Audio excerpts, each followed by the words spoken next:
I'm pulling out of the parking lot. We all know what that means. It's time for another drive to work. And I had to drop my son off at camp. Okay, so today is all about zones. So Magic has many different zones, and I'm going to talk all about the different zones today, and sort of, it's just a different way to think of the game. So there are 6 major zones in the game of Magic, and then there's a couple extra ones that are relevant in other places. Okay, so what are the 6 zones of Magic? So first off, there is your library or your deck. It is where you draw from. So depending on the format, there's a certain number of cards that have to start in your library. 60 is normal, but Commander has 100, and there's different formats that require different amounts. Your library is flavored as sort of your mind. Not your current thoughts, we'll get to that, that's the hand, but just like your repository of memories and your just whole base of knowledge. It's what you know, what you as a person know. The library got its name back in the beginnings. This is one of the zones that has always had the same name. Some of the zones we'll get to have changed names, but the library's always been known as the library. When Richard made the game, he wanted to give the zones flavorful names, and so instead of calling it the deck, which is what a lot of generically card games would call it, he called it the library. Now you'll notice, by the way, on the back of a card, the Magic back actually represents a book. If you've ever seen the original starter deck, it not only did you have the back of the Magic, there was a book, but the sides were like pages and stuff. But anyway, the idea of it being your library, like I said, the back of the card is even a tome, so it all sort of fits into the library theme. Okay, the second zone is your hand. This is where you obviously draw your cards. It's what you play out of. Your hand has always been your hand. This one isn't super flavorful. I mean, in the sense that all card games will refer to it as your hand. That's a very common terminology. Richard didn't give it any sort of flavorful turn. We've never really given it a flavorful turn. It's your hand. Your hand represents kind of your current thoughts, sort of what you're consciously focusing on right now. And the idea is the stuff that's in your hand is things that you can access because it's what you're currently thinking about. So when we do discard effects and stuff, it talks about messing with your mind. But if you mess deep enough, like lobotomies and stuff, then that gets to your library. Hand's always been called the hand. It is one zone which has some restrictions. I mean, your library, the only restrictions on your library might be dependent upon your format. Some formats have a minimum size your library has to be. Some formats might limit how many copies of cards depending on what tournaments and stuff you're playing in. Most formats limits either, the main thing is you have 4 of a copy of something or 1 of a copy of something. Those are the 2 most common restrictions that you'll run into. Hand, you get 7 cards in your hand. There are cards that can shrink or I think even grow your hand size. But if you get above a certain amount, you have to discard cards from it. Okay, next, the battlefield. So the battlefield is the area of play. It's where the cards go, where permanents go when you cast them. And it is where most of gameplay happens, is on the battlefield. The battlefields are, you play cards that stick around, and then there's a lot of action that happens on the battlefield. Now, the battlefield wasn't always called the battlefield. The battlefield, that term is actually new as of Magic 2010. Before that, it was just in play. And the reason we added the word battlefield was twofold. One was the word play meant a lot of different things. So you played cards, but things were in play, and just using the word play to mean a bunch of different things was causing confusion. Second, just as Richard, gave a name for the deck and the discard pile, we thought that we wanted sort of the area of play to have a more fanciful name. So we came up with the battlefield. So it's been called the battlefield since Magic 2010. The battlefield is probably the most dynamic zone. It has the most things happen in it. Like your library, is you're getting cards from it, and your hand, you play things out of it. But the battlefield, you're attacking and blocking and activating cards, and there's a lot more going on. There's a lot. It's a very dynamic zone, the battlefield. Next, the graveyard. So the graveyard is where your creatures go where your permanents go when they die or destroyed, and where your spells go when you cast them. The graveyard kind of represents two different things. One is it represents kind of a physical graveyard, like dead creatures go there. But it also represents kind of the past, like spells you once knew were there. So it definitely has this idea, like, if you look at like mechanics like flashbacks, there's definitely things that play in the idea of memory of what used to be. So the graveyard is sort of metaphorical in that it's where dead things go, but it also is where things that once were are. And there's definitely a flavor of, you want to look to the future, you look to your library. You want to look to the past, you look to the graveyard. We played around that space. Graveyard was a term that Richard made when he made the game. So graveyard, library, hand, and graveyard go all the way back to the very beginning, as far as zones with names that started with those names. There's a lot, although the graveyard is where things go, there's a lot of cards, and there have been since the very beginning of the game, that can get things back from the graveyard, which will cause the existence of another zone we'll get to. Next, the stack. So the stack is where spells go when you cast them before they've resolved.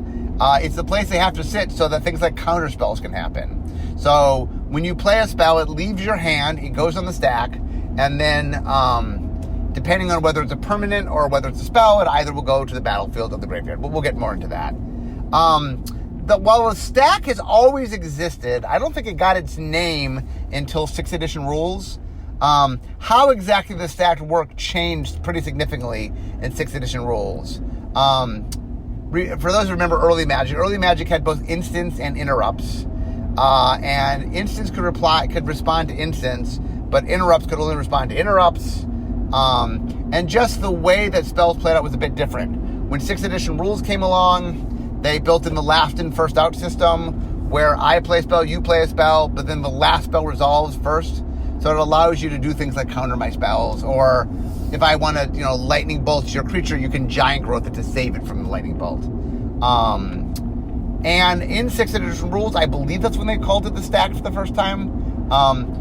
We do not mention the stack. Like, we mention the library, we mention the hand, we mention the battlefield, we mention the graveyard. We don't mention the stack a lot. I'm not saying we've never mentioned it, we have, but we don't tend to put the word too much. And the major reason is that most players get confused by the term. Even though they understand how to play their spells, a lot of people don't think of their spells as existing in a zone while it's resolving. I don't think people think that way. It's true, it's how the game has to work, but we've discovered kind of explaining it too much tends to cause more confusion. Most people don't really think of it that way, and so when we sort of start explaining it, they're like, what is this new thing that I've never heard of before? When the answer really is, well, you played this, you just don't know that it's its own zone. Some people have argued that we should say it more, that if people don't understand it, we need to more use it, but we've learned in general, if players get things without the terminology, forcing the terminology down their throats does not tend to work out well. The final main zone of Magic is the Exile Zone. So the Exile Zone goes back to Alpha, but it was originally called Remove from Game. The problem was, when you remove things from the game, there were effects that occasionally brought things back that were removed from the game. And it felt like, well, it was removed from the game, how is it coming back? It got removed from the game. And so that name for the zone was confusing. So in Magic 2010, when we changed in play to Battlefield, we changed Remove from Game to Exile.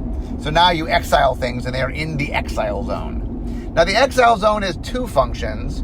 One is the send things away that you don't want to come back. And although I'll admit I don't like us bringing things back from exile that aren't purposely brought back, which I'll get to the second part in a second. But we do occasionally let things come back from exile. But mostly, exile is there as a means to put things that don't come back. That graveyard has a lot of reuse. We like exile being not the thing where you get things back. And from a play design standpoint, sometimes you want cards that you only want to cast once and you don't want them to come back, so they'll exile themselves or something. That's an important tool to have. The other way exile is used is kind of a limbo, where I have a card that has to send something somewhere. While it's there, it's not part of the game, but it is possible that the thing that sent it there can bring it back. Oblivion Ring is a fancy example. We're like, while Oblivion Ring is out, this creature's, it's gone, it's in exile. But if you get rid of the Oblivion Ring, it comes back. So sometimes the use of exile is Not that it's forever gone, but it's temporarily gone. And rather than having like a limbo zone, we talked about that actually. We felt like the exile zone could double as that. And that the idea is if you go to exile, the thing that sent you there should be able to bring you back if need be, but that it shouldn't be something where, it shouldn't be something where we're just easily getting you stuff back from exile. There are cards that get you things back from exile. We definitely dip into there. But we have to be careful because a lot of the point of exile is being able to have the safety valve of things that aren't coming back. Okay, there's 2 other zones other than the main 6 zones. So the next zone is the command zone. So the command zone is where we put things, commander being the most famous format to use it. But I think like Plane Chase uses it. Maybe Arch Enemy might use it. I'm not sure. But anyway, it's a zone where you can put things that aren't in play, that aren't in the hand, that aren't in the library, that aren't in graveyard. It's just another where to put things. The commanders in Commander, this is where they go.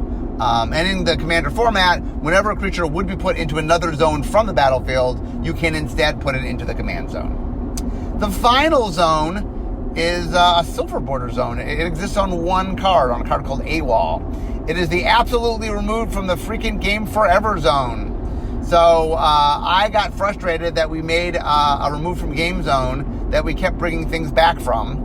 So I made a zone, and the whole point of this zone is it never comes back. I mean, next game, but for the remainder of this game, it's never coming back. It is what the exile zone really wants to be. It's truly gone. And it's on a card called AWOL. So that card exists on one card in Unhinged in silver border, but it is technically a zone. Okay, so now I want to talk about all the zone interactions, because a lot of the fun of zones is their interactions. So we're going to go through, okay, library to hand. That is known as drawing a card, or tutoring a card, or impulsing for a card. So drawing cards, you take the card off the top of your library, or some number of cards off the top of your library. Tutoring is when you go into your library and get whatever card you want and put it in your hand, usually shuffle afterwards. Impulse is you look at the top and some number we give you, and you can pick some number of them to put them in your hand. The rest usually go on the bottom of your library in either an order or a random order, depending on how many there are. But anyway, this is an effect that happens all the time. Library to battlefield. From time to time, we let you go into your library and put things directly onto the battlefield. The most common way we do this is for land fetching. The last thing, by the way, library to hand is something that all the colors have access to. Everybody can do cantrips. Everybody can impulse or tutor to a certain extent. Blue is the one that does the most. Blue does the most card drawing, the most impulsing. Black is the color that has the generic tutors, but everybody has access to that. So all the colors have library to hand. Library to battlefield. Green is king of library to battlefield. Green is the one that most often gets lands and put it on the battlefield, and green is the one that most often gets creatures and puts it on the battlefield. Other colors have some ability to do it. We let white and blue get artifacts. We let all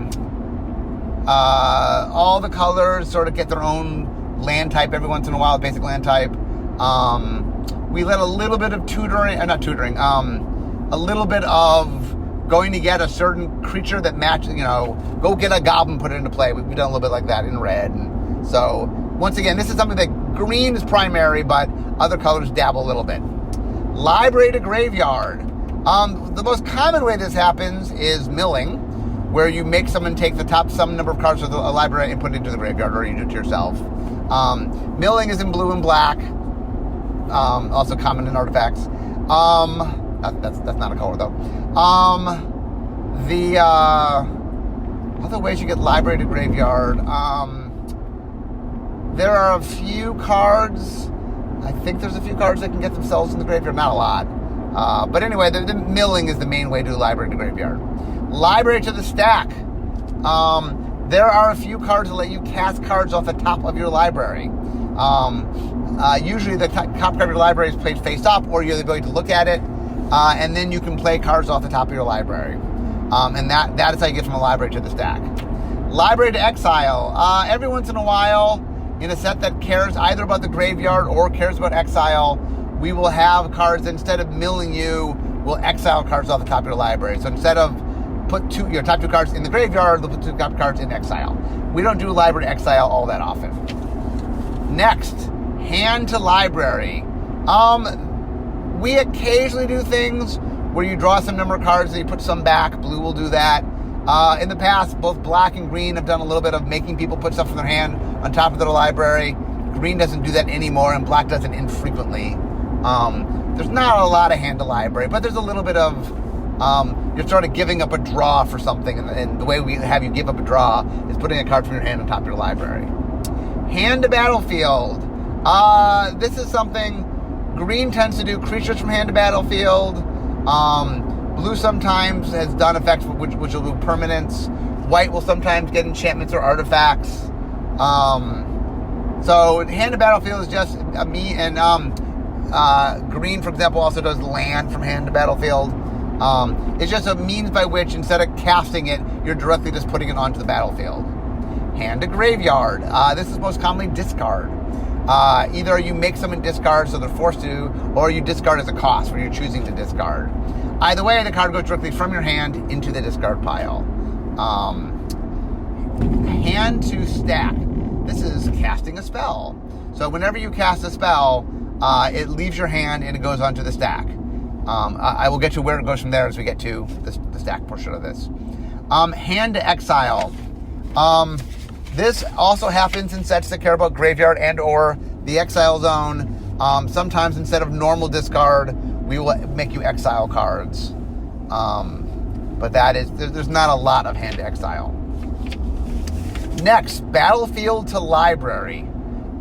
This is blue's domain mostly, what I would call a super bounce, where the next one is battlefield to hand. That's bounce. That's when you unsummon a creature, when you take a permanent and put it back in its owner's hand. And that is primarily in blue. So both battlefield to hand and battlefield to library are blue. Blue can sometimes put things back in your hand, but sometimes if it's got a more powerful effect, you can put it all the way to the top of your library. Every once in a while, there are also creatures that when they die, instead of going to your graveyard, they get shuffled into your library, they go to the top of your library, or they go to the bottom of your library. We've made all of those. And so there are permanents, usually creatures, that we put that on a creature because we don't want you reanimating it out of the graveyard. But anyway, battlefield to library also can happen that way. Battlefield to hand, traditionally it's bounce. There are some cards that when they die, instead of going to the graveyard, they return to your hand. We've done that on creatures and on auras, on enchantment creatures usually. Battlefield to graveyard. This is destruction. This is when a creature dies or a non-creature gets destroyed. Well, I mean, creatures get destroyed, but whenever something dies or is destroyed, traditionally, unless something else says not to, it goes from the battlefield to the graveyard. You also can sacrifice things from the battlefield to get them to the graveyard. But those are normally how you get that. Battlefield to the stack. I don't know. This is the one I was thinking about. I don't know if there is a battlefield to the stack. We've talked about letting you recast cards you have in the battlefield, but normally we'll flicker them to do that rather than have you cast them. So I don't know if we've done a battlefield to the stack. I can't think of one. Battlefield to exile, that is a destruction effect. Well, sorry. You're getting rid of a permanent, but you're trying to get rid of it more permanently. White is kind of king of exiling things. Goes all the way back to Swords of Plowshares and Alpha. Other colors can exile. Any color is allowed to exile. Normally, exile shows up more in sets that care about either the graveyard or exile. And so that's when things go from the battlefield to exile. Next, graveyard to library. There are a few cards. There are some cards that go things from graveyard, put it on top of library. There's some things that put it on the bottom of the library. We've heard of both of those things as restocking. And there's some things that shuffle into... You can take things from your graveyard and shuffle them into your library. Normally when you take things and shuffle into your library, I think green is the color that does that most often. When you take stuff and put it back on top of your library, black is most often the color that does that. Graveyard to the bottom of your library. Yeah, I'm not sure who does that. I mean, once again, black or green. I guess restocking to bottom has mostly been green. We don't do that effect very often. Grave to hand. That is primarily black, although green, well, black or green. black has raised dead type effects. Green has regrowth type effects. I guess all the colors can do a little bit. Blue can get instant sorceries and artifacts. Red can get instants and sorceries. Every once in a blue moon artifacts. White can get planeswalkers and artifacts and enchantments, I believe. Anyway, they all have some. Every color has some access to the things they care about. Green is the color that can get anything. Graveyard to battlefield. That's reanimation. Black is king of that. White will do it for small things. Green has some cards that reanimate themselves.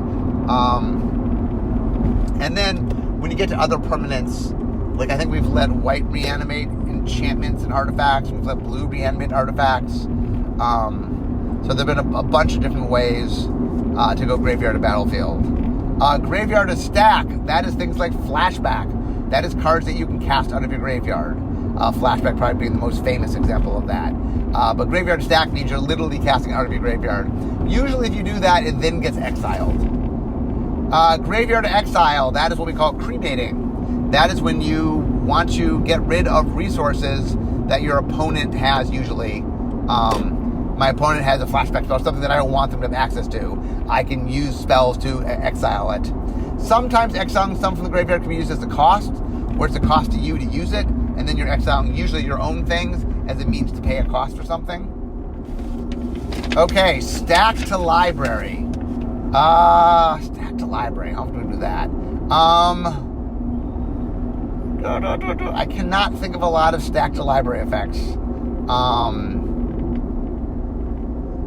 We might have had, I think we've had a few, we have had a few spells that you cast them and then they shuffle into your library after they resolve. Rather than go to the graveyard, they shuffle into your library. We've made a few of those, not a lot.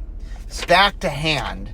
There are a few effects, either stuff like buyback, where if you pay a certain cost, the spell, instead of going to the graveyard, goes back to your hand. Or there's a few counter spells that stop the spell, but instead of sending it to the graveyard or exile, instead send it back to your hand.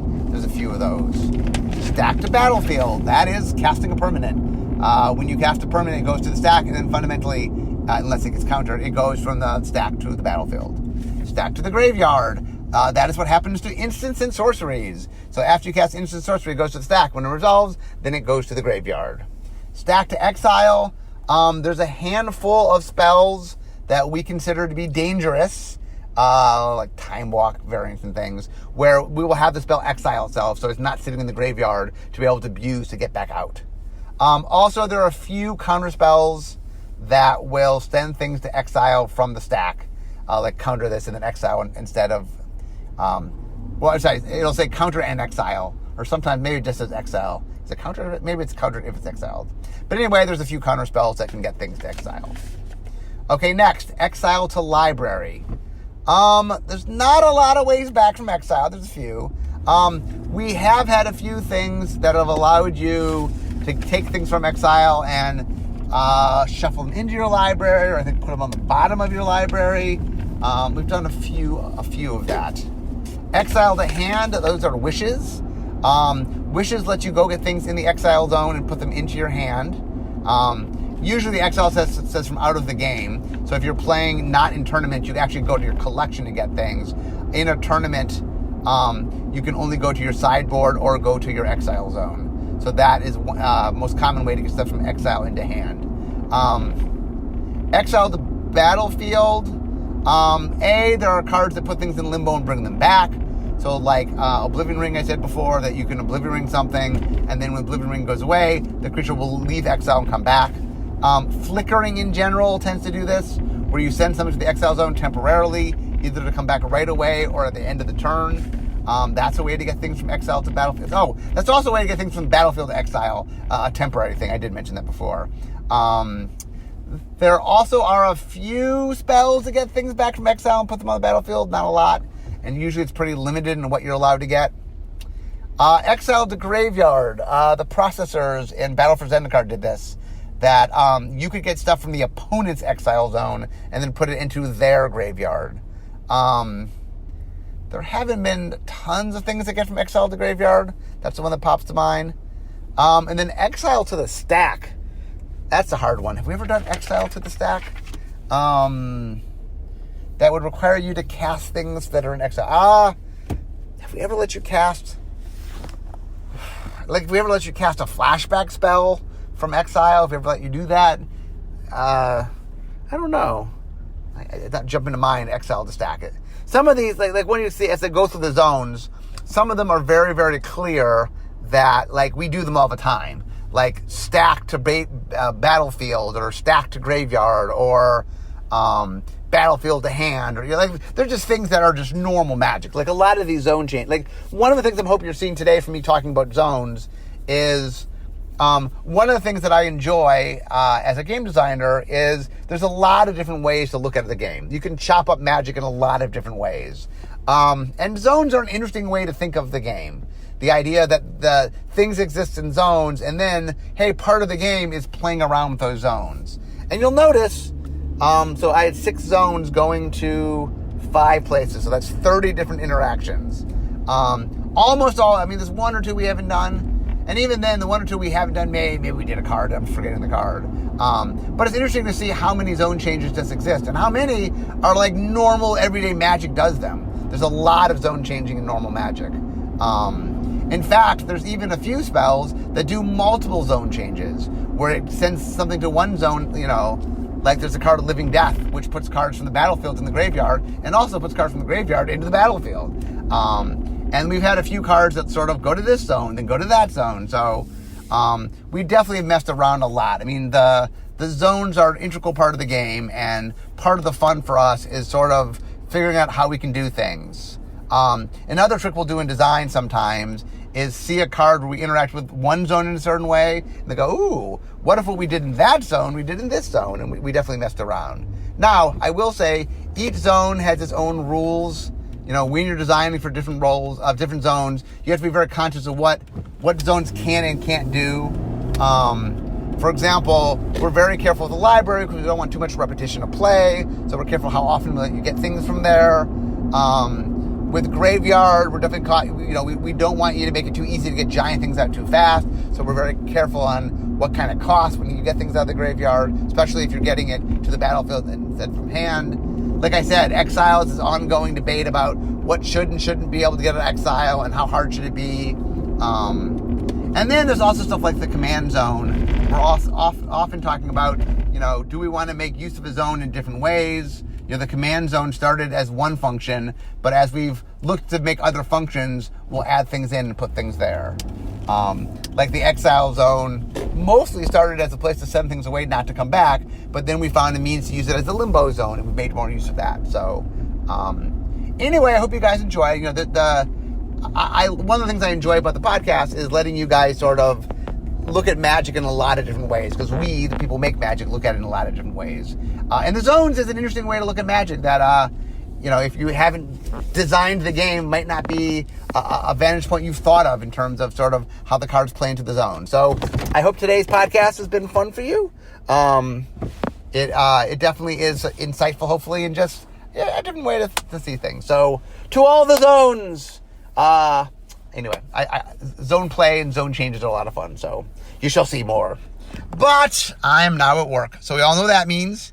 This is the end of my drive to work. So instead of talking Magic, it's time for me to be making magic. I'll see you guys next time.